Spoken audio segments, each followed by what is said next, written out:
So where education comes in is the NVCA has an education program, and pre-COVID days, we would see approximately 14,000 students and adults a year. And we teach from kindergarten to grade 12 and some public programming as well. So we can have students coming to Tiffin, but the plan is that we will be traveling to Collingwood to bring this new program to the students in Collingwood.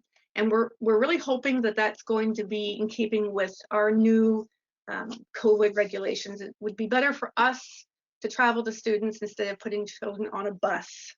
So we're hoping that that's still going to go through in the fall. Slide. So the microplastics program in Collingwood, sponsored by Georgian Bay Forever, will be visiting students, as I said earlier, from grades 6 to 8.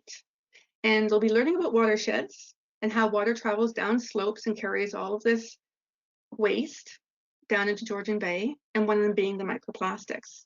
And we'll talk about, in this picture here, students are looking what would travel down and into this stream and go right out to where green spaces are without treatment. Slide, please. So within our watershed, we have the Nottawasaga River, and all along it, as the water travels north into Georgian Bay, there are all sorts of little rivers that collect the water, and from the edges of the Oak Ridges of Moraine, Niagara Escarpment to the west, and Oro Moraine, and all of that water collects in the internationally significant Minising wetlands before flowing into Georgian Bay.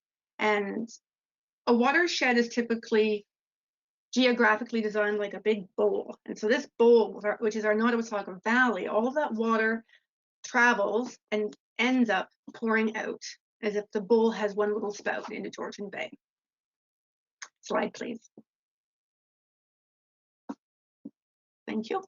So, and this is because water flows with the lay of the land. And the watershed is an area that catches all the water, whether it's rain or snow, and drains and seeps and marsh and rivers and streams. And in all of our watershed, we have 18 different municipalities, and all of this water is collecting, as Brooke had said, all sorts of microplastics, macroplastics, and pollution.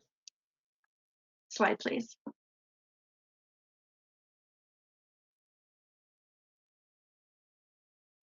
Schools within close proximity to the shore will be able to walk and collect soil and water samples and bring them back. We're going to have some microscopes. And again, it's not about the cleaning up, it's more of the discovery, the hands-on science that will make this so much more exciting for students so they can really understand what's happening. They're going to discover little microfibers, like you see this little purple one next to these grains of sand.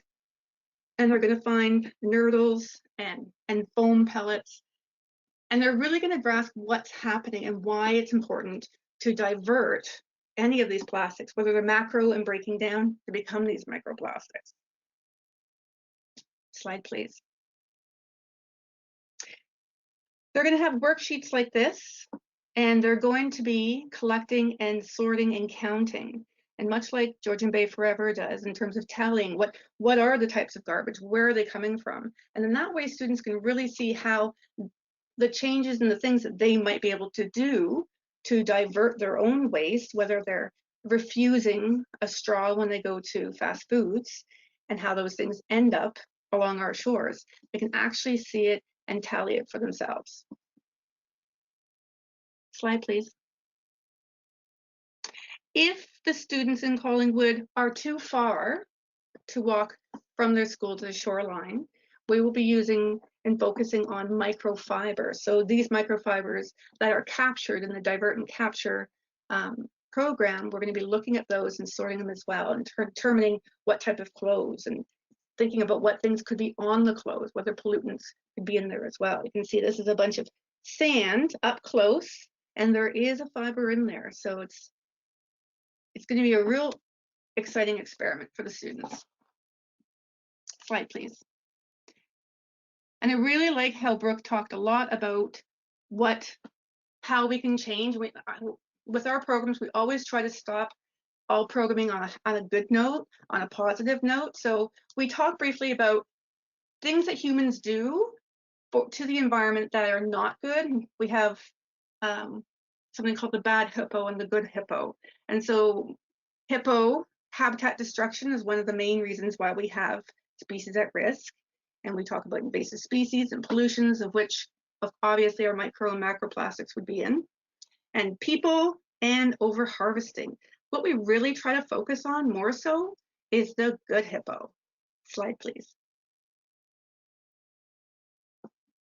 So we're talking about habitat restoration and information. Again, education is key. It's really hard to make the right choices when we don't know what they are. So keeping informed, bringing these programs to students who then the hope is they bring it home and share it with their families and so on. We have a school very close to us at Tiffin, and the high school banned straws last year. So there's no straws allowed in the school. Really key for making good choices. We kind of focus on the 7 R's and not just the 3. Oftentimes the 3 R's with reduce, reuse, recycle. Reduce is number 1 when you're just talking about 3.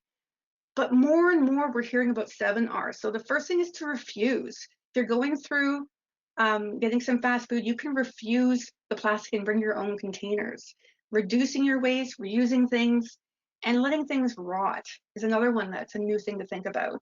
And as Brooke had said about rethinking what you're buying when you're going to the grocery store, you don't need to necessarily put everything in a plastic bag, especially if it's already in a plastic bag. So again, this rethinking, we're so used to things being a certain way and they don't have to be.